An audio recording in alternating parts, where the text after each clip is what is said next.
And then when it comes to songs, a lot of times you only get one or two shots at being able to get the right song idea in front of a filmmaker.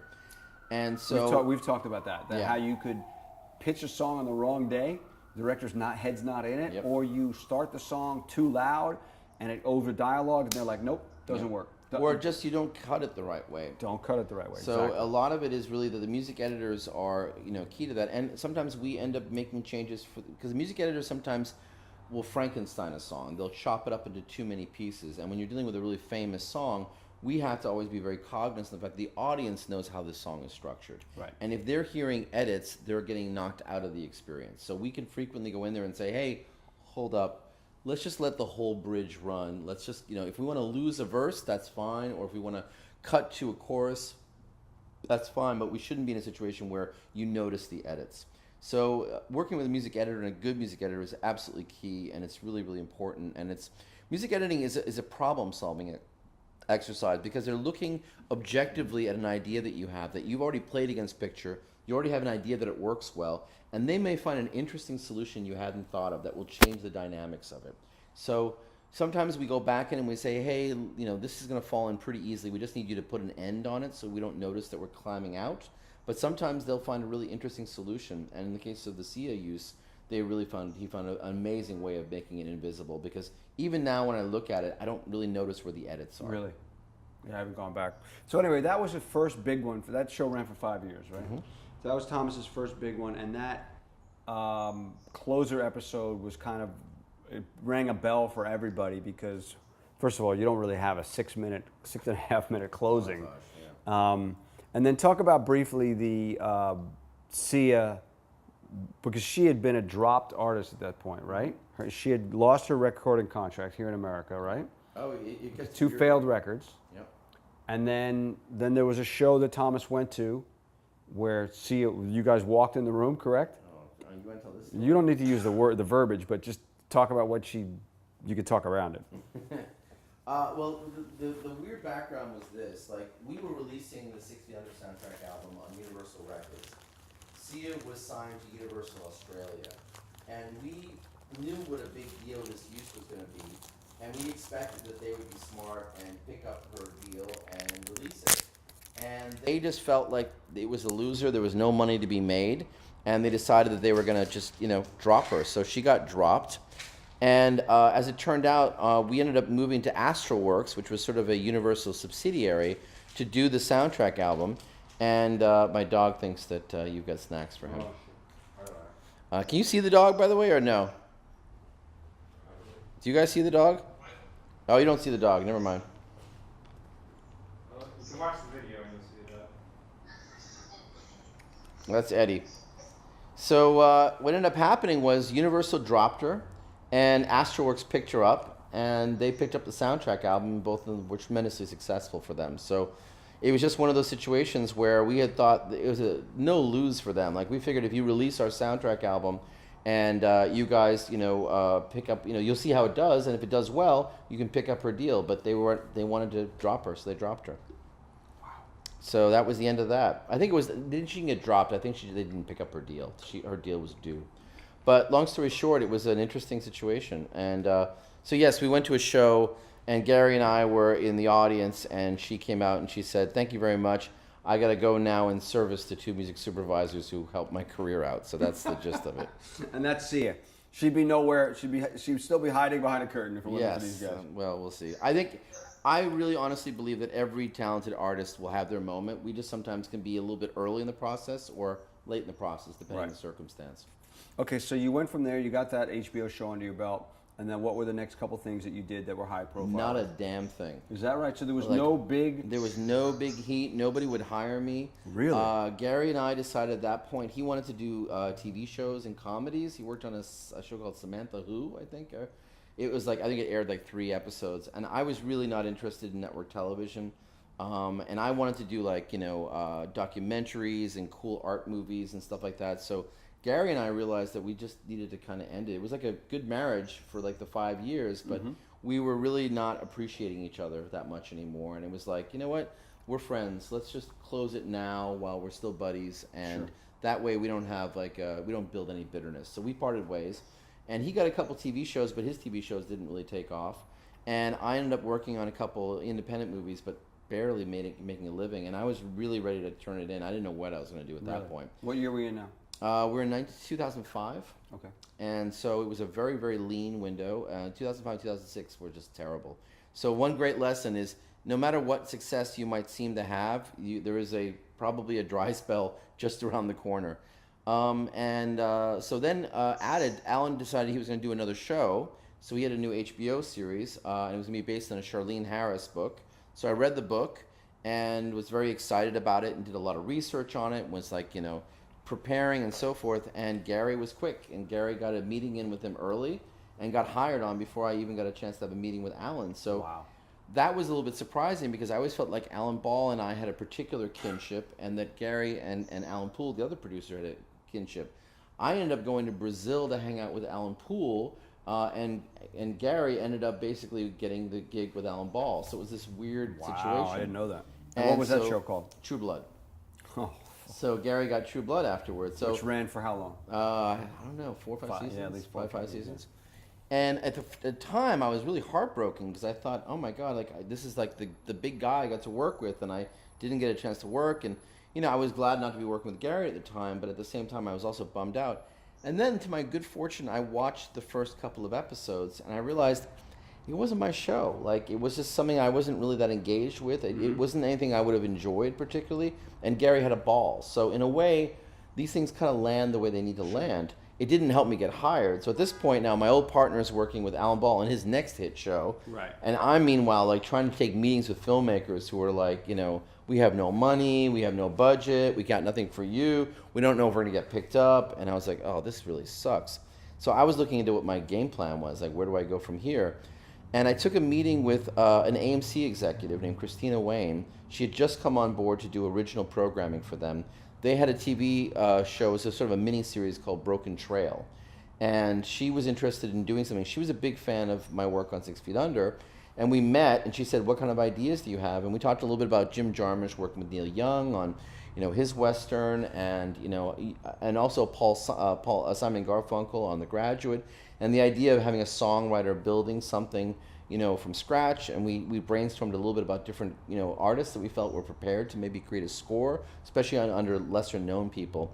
And Walter Hill, who was directing it, basically said, no. Walter Hill? What's that? The Walter Hill? The Walter Hill. And Walter Hill said, I don't want to hire a supervisor, I want this composer, and that's it. And that was the end of that. So that deal died. So then she came back to me a little while later and she said, we're doing a TV show about advertising executives in the 60s. I'd love to have you get a meeting with them. It could be really interesting. It's this guy who worked on The Sopranos. So I read the script. I thought the script was fantastic. And that would be called Mad Men. That would be Mad Men. So I brainstormed with them about main titles and different areas.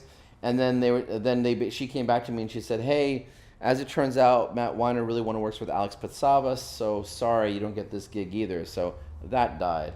And I was like, God damn it. I just can't catch a break. Tough game. And in the meantime, I'm probably doing freelance graphic design again. God knows, I was not doing well.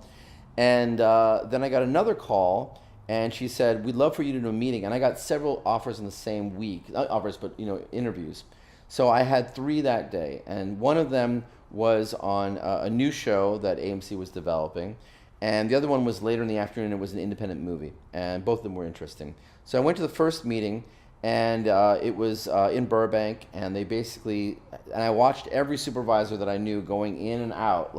They were clearly meeting all these supervisors. And I was like, oh, man, this is such a waste of time. And, of course, it got delayed. So my meeting was at, let's say, 3.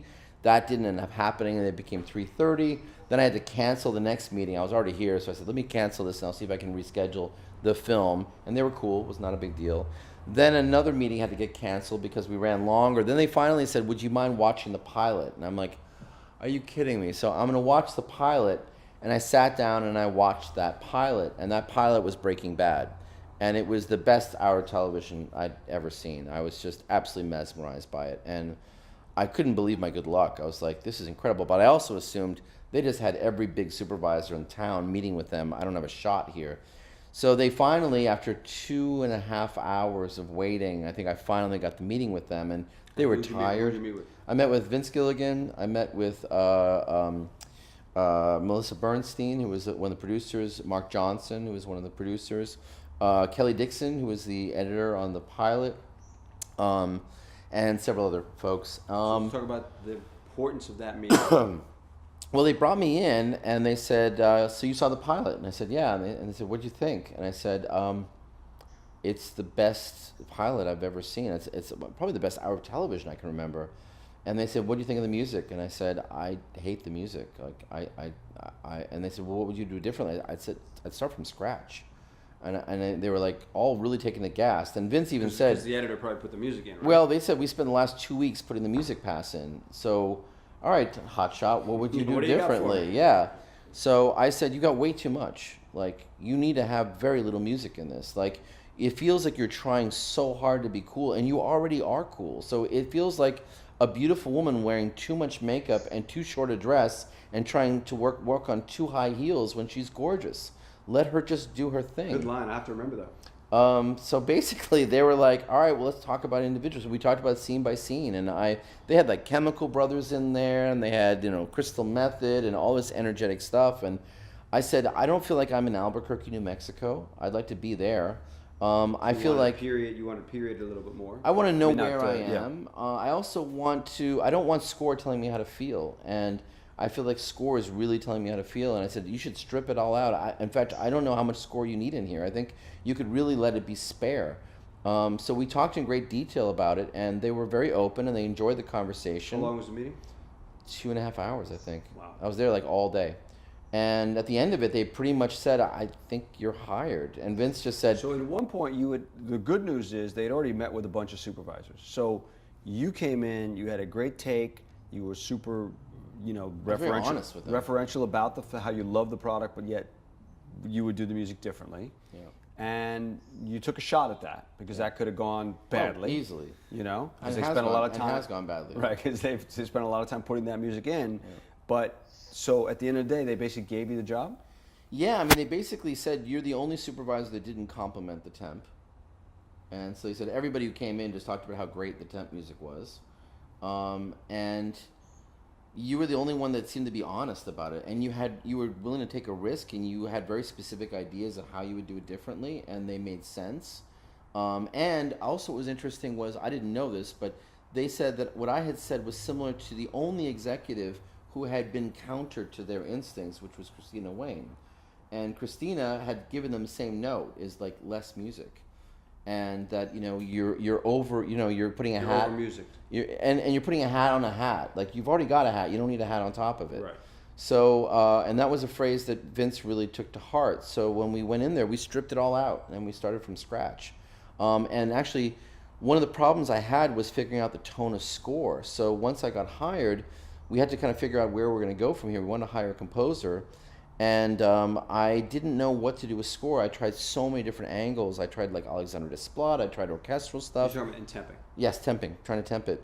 And then finally, I just realized I didn't really know. I was out of my depth. I didn't really know what the tone was. I did pretty well with the sounds, and we were very eclectically minded with the songs. I found that we didn't need to be too. I was wrong about being very Southwestern, so I ended up not doing that. We ended up being very all over the map. So we had like a Spanish guitar sound on one section. We had a very kind of odd, funky electronic track elsewhere. We had some sort of really funny hip hop. Like, my concept of Jesse was that he has aspirational tastes and that he wants to have music that would make him look like the person he'd like to be, but it's not music he even understands completely. So that he's always a little bit behind stuff. And that we wouldn't even figure out what Walter's taste was. That Walter's taste was a short window when he was happy before he started working, and that is out of time as well, and that Albuquerque is out of time. So anyway, all those ideas worked, and I ended up reaching out to a friend of mine, Dave Porter, who actually worked on a project that we had done on 6 Feet Under. He had sat in for a music editor at one point. He had just moved here. As a music editor. Well, he was helping out as a music editor. He basically was just helping out when we had our music editor was sick, and Dave couldn't figure it out either, and he said, "Let me build something." So he built a He piece. spec'd out some tracks. He spec'd out a little concept. And had he had big credits, Dave? No, he had done, I think, Ultraviolet, which was a kind of forgettable action movie, and he was having a hard time getting settled here. But I knew he was smart. Like, I knew that he's very Dave is like me, like less is more, and just being very deliberate about what you put in there. So I knew that he wouldn't over soak it. Right. And he created something that was really dynamic and very textural and very abstract, and a little bit dissonant. And that seemed to work well, and they really responded to it. So when we started looking through composers, we pulled a bunch of people, and I said, I can also bring in the guy who did that piece. And they said, we'd love that. And so he So they went didn't in. have any other big names in their mind? That They had a number. They all had ideas, and we all talked about it. And I kind of gave my 5 cents on whether those people would be good. Some were stronger than others. A lot of them, when we met with them, had very conventional ideas of how to do it. And Dave was the only one that basically had also the less is more approach, and also didn't want pads. Didn't want to have like the thing filled with all sorts of like tonal stuff. And Can you describe what you mean by that? well, pads are a lot of composers, and this is a very common thing that happens nowadays, is that if you have a movie, a lot of times people just want to put music everywhere because they kind of, and then you shift it a little bit so the audience knows how they should feel, and it's a way of spackling over an entire sort of soundtrack, and it's a little bit of a lazy shorthand at times. Sometimes it can be very effective. Like The Handmaid's Tale is a good example. I don't know if you guys have watched The Handmaid's Tale. It's a fantastic series, and it's the first season is a stunning piece of work. It's probably the most Amazing. important One of my series favorites of the year. The music doesn't do much. I mean, the music kind of stays out of the way. And no offense to the composer, but it's kind of a low risk way of just letting tone be in there, but not commit too much, and just kind of keep a general seriousness. And so I think that in a way that becomes frequently a common enterprise. And Dave didn't want to do that. He wanted to really be specific. If his music's there, it's doing something. Mm-hmm. If it's not doing anything, it's not there. And we knew that the quality of the show was so good that we wanted to be very deliberate about those things, both with score and with source. And we worked on that together. So throughout the series of Breaking Bad, we also did something very unusual in the show too. Because AMC was new at this and didn't have a lot of experience with production, we convinced them and Sony that we would deliver our cuts with no music. So there was no music anywhere, no temp, no score, no nothing. Why? And that was a decision that we'd made with Vince, partly because we were afraid that Dave's ideas for score would be influenced by each of the editors having to place temp score. And because we were talking about stuff that really wasn't out there wasn't anything that sounds, I mean, if you listen to Dave Porter's score, there's not a lot that sounds like it. And I think that we all knew that we were doing that, and the same thing was with songs. So we kind of felt like rather than getting them prepared for it, why don't we let us do a long, very detailed music spotting session. So we do all of it in that one moment, and we also have sound effects in that meeting. So our spotting sessions go for a 1 hour drama between 3 and 4 hours. They're very long. So you're talking about the first cut off the line the executives got with no music at all. They get it with no music. It goes then to the studio with no music. And the studio Which will is then like do we their talked notes. about temp before Thomas walked in, how important temp is and how most times that's not going to work. Mm-hmm. So it's a very special situation where you're allowed to give out scenes / whole TV shows or movies without temp.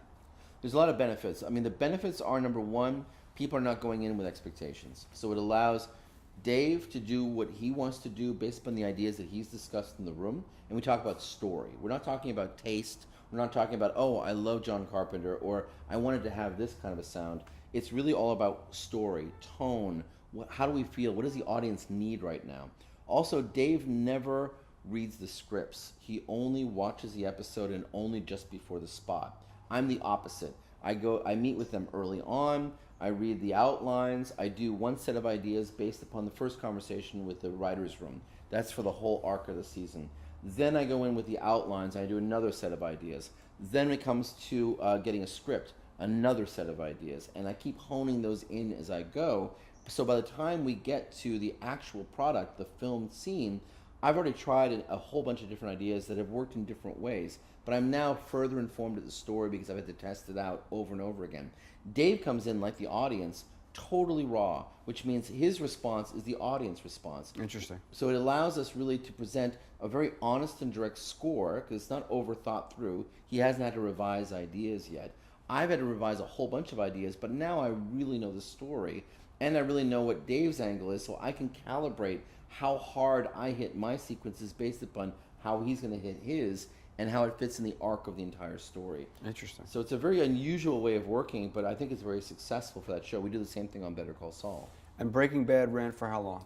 Breaking Bad was 6 years, I think. 6 years. Five and and a half acclaimed as one of seasons. the top shows of all time.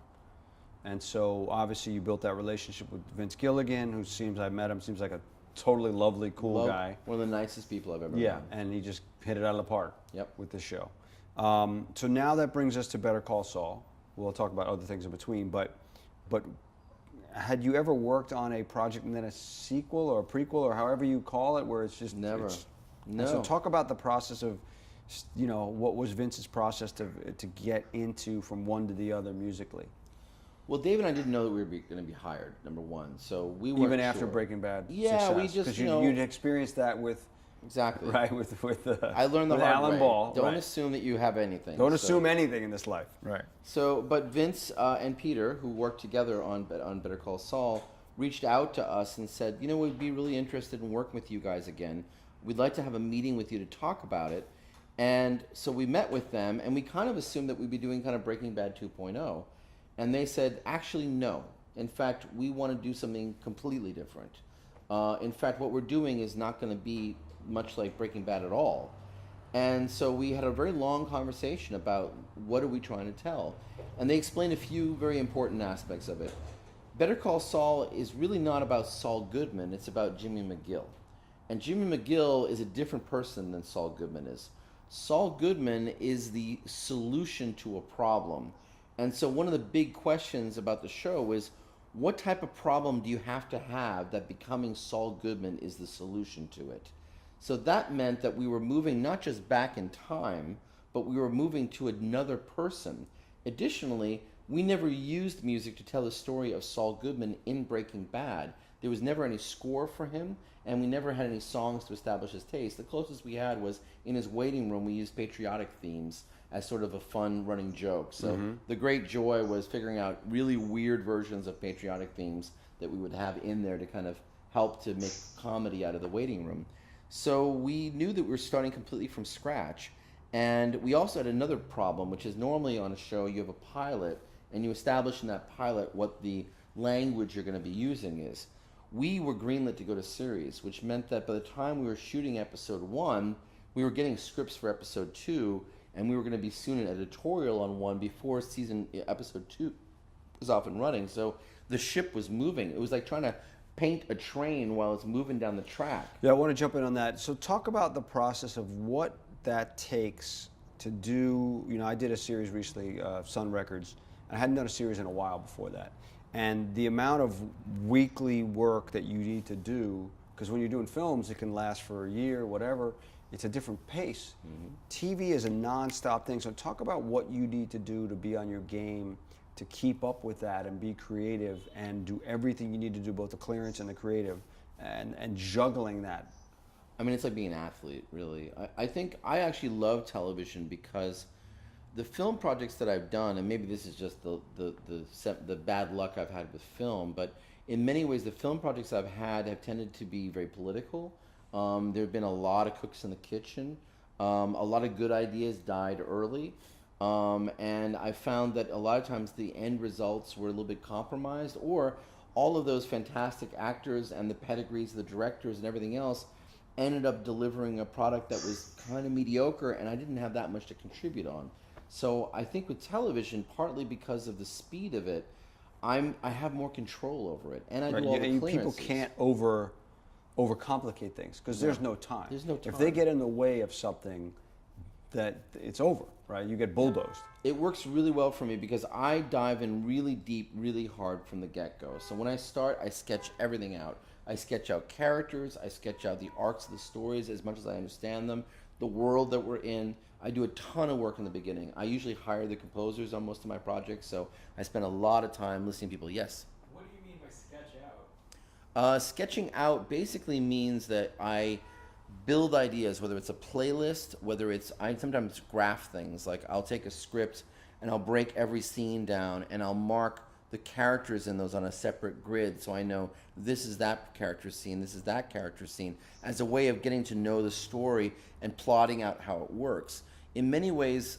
writers tend to write things in the same rhythm. And so when you get somebody in there, you get a sense of whether they are really interested in women's stories or whether women are just ancillary characters. Are they interested in the inner mind of a character, or are they more plot driven? Like, I work on a show called Sneaky Pete. Sneaky Pete is very plot oriented. One of the producers is very interested in the characters and the depth of them, but the other producers are less so, and the ones who are writing it are dictating the terms. So if I know my job is to add character to characters who are really in a plot-driven piece, I got to be very careful about where are those moments and when do I hit them, and when do I send it to the editor to give them an opportunity to have a song that they might fall in love with and create the scene that would allow us to give more depth to a character simply because we have an opportunity. Exactly. So that's the other thing when you're doing montages, right? Music can breathe and it can play, and then you need more visuals. When you're just dialogue, it's very hard to slip in song. And so sometimes, in this case, it's very rare where music can inform picture. And that's what great music supervisors can do when they can actually come up with a piece of music that says, yeah, well, if you play this out for a minute on its own or some light dialogue, the show takes on a different level. Absolutely. And when you talk to editors, you get a sense of their angle. Like, some editors are very functionary and they want to just move through and keep the pacing tight, and they're much more practical. Some of them are very deeply into story and emotion and character, and in a way, once you get that read from an editor, you can kind of figure out how to skew what they can use best. So you're arming them with things that they can build into it. So sometimes an editor, for instance, might have several scenes, and this happens a lot on Breaking Bad, where there was dialogue in there. But because you give them something they really fall in love with, they realize, you know what, we're long on this episode. If I just chop all this dialogue out, none of it is really vital, and I have a song that kind of captures the spirit of it, then we can tell that story efficiently, and I've armed them with something. So now you have a showrunner who's probably written the script or was involved with the writing of the script, a director, frequently also a showrunner, one of the producers, who has shot all these sequences with all this dialogue, and they're walking into a scene. If that song is really strong, they will look at it and be like, wow, great solution, and we're under on time. Fantastic. Right. Good solution. TV, you can do that. With film, it's harder because everyone thinks in their own head they know the movie they're making. And frequently, people are making different movies. So with TV, it's whatever's the best idea first, and then people getting behind it. So in a way, if you're able to give the showrunner ideas and songs and a sort of a fabric to work with, and you hand off to directors ideas that they can then bring into the editing room to try out, you stop getting a situation where, like, we can't afford Jimi Hendrix, or Led Zeppelin doesn't clear, or all that stuff, which happens all the time to people who don't know. So you kind of, you wet the grass before it grows, basically. And the idea is that you hit each department. You hit the writer's room so they get excited by music ideas. You hit the directors as they come up, if they're open to it. You hit the editors so they have bins to pull from. So if there's practical stuff, it could be like, here's easily cleared stuff for cafes for this. So I'll sketch out, going back to your question on sketching, where are we? Are we in cafes? Are we in restaurants? Are we with a teenager? Do they listen to music? If we're in a bedroom, is there a place to play something? Can we establish different ideas for different characters so we have a sense? This is a character that stopped listening to music when they were in high school. How old are they? They're in their 40s. How old were they in high school? That goes back to 1987. So 87 is a sweet spot. So maybe between 85 and that's as far as they go. Right. And that way you're like, okay, there's a window. What can we afford from 87 to 91? Then we reach out to all the different the labels and the publishers and say, we need shit in this window, this amount of money. What do you have? Now we got a whole bin that they can easily place as background elements. We're building a character. We know a little bit more about them. And all that stuff was thought through on nothing more than a sketch of a character that we decided to run with. So you see the depth he's talking about, that, it's not just slap a piece of music and move on. It's, he's diving deep, and that's why he's one of the top guys in the game, because he's spending that time and he's working with directors and producers that allow him the music to be a character, and that's what makes for a great show. And that's the most important thing. So questions at this point? You guys all have prepared questions for Thomas, so you don't need to save them all to the end. So let's get a couple questions now. I know you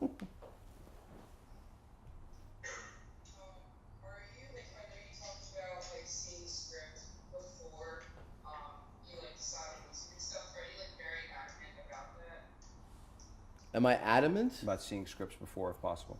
I mean, You know what? We're never in a position to be adamant about anything. That's a good point. Yeah, the truth is we just basically run with whatever we're able to get. Some productions are smoother than others. Like, I've definitely worked on shows where getting a script doesn't really help much. That the picture is really the key thing. I mean, the one good thing, and John can certainly back this up. Every project's a little bit different, and our job is really to be good dancing partners, which means that if you've got a project that is not that beholden to a script and is really figured out in the editing room, then you got to dance there. And sometimes, Breaking Bad and Better Call Saul are very unique projects in that they're very fastidious and they're done by people who are extremely detail oriented and very character oriented. So all that legwork really comes into play.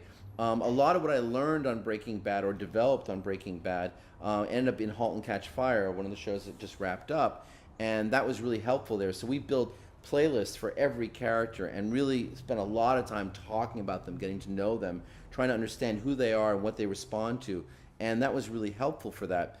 On a show like Sneaky Pete, a lot of it is figuring out what is the taste parameters of the showrunner and to what degree can we add things that are a little outside their comfort zone but add an injection of humor or fun or energy to it. On The Walking Dead, that was a very political show because everybody there was very we had a mission to tell music stories in very specific moments. It's a post-apocalyptic universe. There isn't like radios playing all the time, so we knew it wouldn't happen often. And Bear McCreary was responsible for the score, which was the prime mover of that story. Right. So in many ways, we were using songs that we were building from scratch and commissioning artists to do them as ways of allowing a valve in the story or a way to reflect upon a moment or let a character's change or shift or a new alliance between characters. So the job would really be recognizing those moments. So if we knew that, Rick and Michonne were going to have a moment when they were going from adversaries to friends, how would we capture that? And then we would find what artists can speak to each of them in a unique way and capture that feeling right. And then we'd reach out to that artist and have long conversations with them about where we are in the character's arc and what's the tone. And they were always very interesting. For people to write? People to write songs? They were all writing songs for it. Okay. So they were all How many, on Walking Dead, how many songs did you average per show about? Very few. I mean, it would be like, we'd have episodes with maybe one or two. Closing? Always a closing? No, not necessarily. They would sometimes be featured moments. We'd have episodes where we would spot music and then end up not using it. I would say like 1 to 2. Some of them were a little bit more than that, but not much. Okay. It was really all about getting it exactly right when it happened. Sure. You brought up something I wanted to talk about, and that's, in TV, in film, directors are the top echelon, right? They're the captain of the ship. They run things.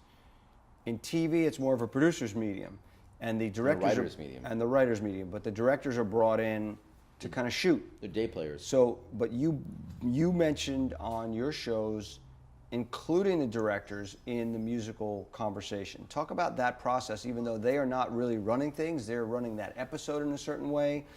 But how does that process work in TV with the director's contributions? It depends on the project. Like, for instance, with Better Call Saul and Breaking Bad, the directors were people that we knew, so we go back to the same ones. Just because they'd come from Breaking Bad? Or just they were coming up. Some of them were, writer-producers who got a chance to direct. Right. Ryan Johnson directed one of the episodes, and Ryan became kind of a friend of the production. So we would talk ahead of time, and Ryan was very interested in staying in the in the fabric of the show, and he came in on the final season. So he was very interested in having ideas that would really speak to the show's palette already existing. On other shows, the directors can come in and they're like day players and they just want to look good. So they just put in the biggest song that they can have. And if you have producers that are not very disciplined or they're very beholden to those directors because they're big directors or they're big personalities, now suddenly we're spending a week and a half trying to clear a Brian Ferry song when they don't have the budget for it, and we can't talk anybody down because they had that idea, and now it's important for their egos that that idea gets respected. So it helps to reach out to them early and say, hey, here's the budget. Here's the budget for the episode. Yeah, or tell me a little bit what you want to see. Like, what kind of a feeling do you want? So you would ask to get the director's information a lot of times? If they're interested. I think it's one of those things where, like, I think that the producers, for me, they know I'm very proactive. So a lot of times the producers will say, you may want to reach out to Thomas and his team because they can kind of deliver some ideas early on. Or a lot of times, for instance, some directors love having music on set for the actors. So we, on some shows, put together mixtapes for the actors so they can kind of get into a headspace as they're moving in, and some of that will help with the directors. So a director might be interested in what an actor is listening to. So it really depends on the project. Everyone's a little bit different. Our thinking is anytime we can service somebody with some ideas ahead of time where we can control the narrative a little bit or at least shift it in a certain direction, that's a positive. And if it turns out that the director has an idea that's unaffordable or just doesn't work very well, which happens a lot, we got a chance to try those ideas out and give them the best opportunity. And sometimes the editors will take those and say, you know what, the director had a great idea and it worked really well. Now we have a jump on it, we can go clear it, and we're not rushing. So if it turns out we have a problem, we're also mixing other episodes. So if someone says, I really want this and it's $40,000, we can go in on another episode and say, we really want this to happen, but we're going to have to steal from this episode. Is there any way we can maybe do something independent for this closing sequence? That brings up a good point. Budgets. Do you work on a macro level where, for example, let's say, you have 50,000 per episode across the board, but yet one episode is super musical, so you say, oh, we're going to spend 75 on this one. Next one, we kick the can down the road to be 25? Or is it per episode you have to keep in the box? How do you work on this show? It depends on the studios. Studios are ones that define that. The smarter studios say, we have 10 episodes, 50,000 per episode, you have $500,000. Spend it wisely. Go. And go. And so that's the smart ones, and we work with that. Generally speaking, people love to put a lot of source music on early in a season. Right. So it happens almost all the time.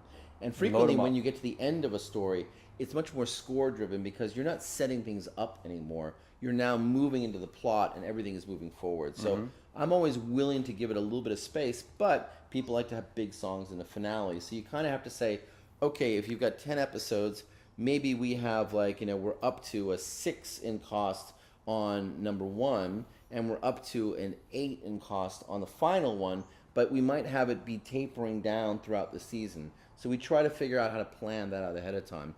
We just had a Sneaky Pete episode that had a Steely Dan track. We literally, the writer had written in that someone reads lyrics from a Steely Dan song, and it was on camera, and we didn't have much of an option, so we cleared the song, and then they wanted to have the song at the closing credits. Pay it off. Sure. And it all happened last week when Walter Becker passed away.